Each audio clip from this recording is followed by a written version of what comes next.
क्या आपने कभी सोचा है, कभी कभी न्यूज़ में सुनने को मिलता है कि बड़े इन्वेस्टर्स गोल्ड बेच रहे हैं, लेकिन फिर भी गोल्ड का प्राइस हाई बना रहता है। आखिर ऐसा क्यों होता है? आज मैं आपको इसका असली रीज़न समझाता हूँ।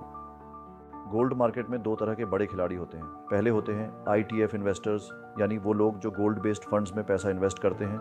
दूसरे होते हैं सेंट्रल बैंक्स, यानी अलग अलग देशों के रिजर्व बैंक्स जो अपने देश के फाइनेंशियल रिजर्व्स के लिए गोल्ड खरीदते हैं। दोनों गोल्ड खरीदते हैं, लेकिन दोनों का पर्पस और टाइम होराइजन बिल्कुल अलग होता है। ETF फ्लो सेंट्रल बैंक्स के मुकाबले शॉर्ट टर्म मार्केट सिग्नल्स पर ज्यादा तेजी से रिएक्ट करते हैं। इंटरेस्ट रेट्स, फेडरल रिजर्व की पॉलिसी, डॉलर मूवमेंट और जियोपॉलिटिकल इवेंट्स बदलने पर कई इन्वेस्टर्स अपनी एलोकेशन कम या ज्यादा कर देते हैं। इनका इन्वेस्टमेंट अप्रोच सेंट्रल बैंक्स के मुकाबले ज्यादा टैक्टिकल और मार्केट सेंसिटिव हो सकता है। सेंट्रल बैंक्स आमतौर पर गोल्ड को लॉन्ग टर्म रिजर्व स्ट्रैटेजी के तहत रखते हैं। वो गोल्ड को कई सालों की लॉन्ग टर्म रिजर्व प्लानिंग के हिसाब से खरीदते हैं। सेंट्रल बैंक्स और सॉवरेन रिजर्व फंड्स कभी कभी लिक्विडिटी या रिजर्व मैनेजमेंट के लिए गोल्ड बेच भी सकते हैं। जैसे साल 2026 की शुरुआत में टर्की, रशिया और अजरबैजान के स्टेट ऑयल फंड ने अपने कुछ गोल्ड रिजर्व्स बेचे। लेकिन ओवरऑल ग्लोबली सेंट्रल बैंक्स अभी भी नेट बायर बने हुए हैं।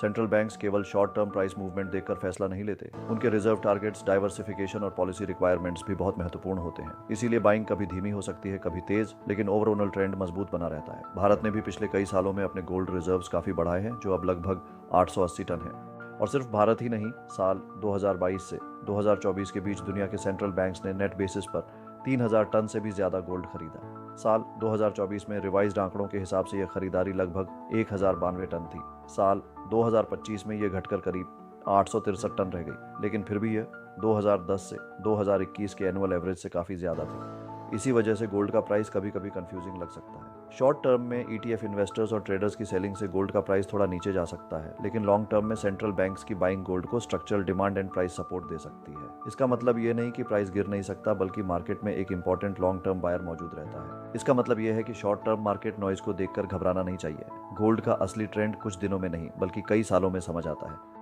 लॉन्ग टर्म में गोल्ड ने स्ट्रॉन्ग परफॉर्मेंस दिखाई है, लेकिन शॉर्ट टर्म में करेक्शंस और महीनों तक कमजोर परफॉर्मेंस भी हो सकती है। इसलिए गोल्ड हमेशा एक सीधी रेखा में ऊपर नहीं जाता। साल 2026 में MCX स्पॉट गोल्ड ने लगभग 1,75,000 रुपये प्रति 10 ग्राम का रिकॉर्ड बनाया। इसके बाद जून में डोमेस्टिक प्राइस करीब 1,40,000 से 1,41,000 रुपये तक करेक्ट हुआ। इसके पीछे एक नहीं, कई कारण थे। ETF प्रॉफिट बुकिंग के साथ साथ फेडरल रिजर्व की रेट एक्सपेक्टेशंस, डॉलर मूवमेंट और जियोपॉलिटिकल डेवलपमेंट्स भी शामिल थे। 24 जुलाई 2026 को इस वीडियो की रिकॉर्डिंग के समय डोमेस्टिक गोल्ड करीब 1,47,000 रुपये प्रति 10 ग्राम के आसपास ट्रेड कर रहा है। ये रेट आगे बदल सकता है, इसलिए हमेशा करंट रेट चेक करना जरूरी है। परफेक्ट बॉटम का इंतजार करना मुश्किल होता है, क्योंकि मार्केट का एग्जैक्ट लोएस्ट पॉइंट पहले से पहचानना आसान नहीं है, और बिना प्रॉपर नॉलेज के शॉर्ट टर्म स्पेकुलेशन भारी नुकसान दे सकता है। इस विषय को हम एक अलग वीडियो में विस्तार से समझेंगे। इसीलिए वर्धमान में हम आपको सिर्फ आज का गोल्ड रेट नहीं बताते, हम आपको पूरी मार्केट की समझ देते हैं, ताकि आप सही वक्त पर सही फैसला ले सकें। Vardhaman jewellers, India's most trusted gold valuer, Andheri west Mumbai. Comment में गोल्ड रेट लिखिए, तो मैं आपको गोल्ड का अगला पॉसिबल टारगेट क्या है वह बताऊंगा। नमस्कार, वर्धमान ज्वेलर्स के साथ बने रहने के लिए धन्यवाद।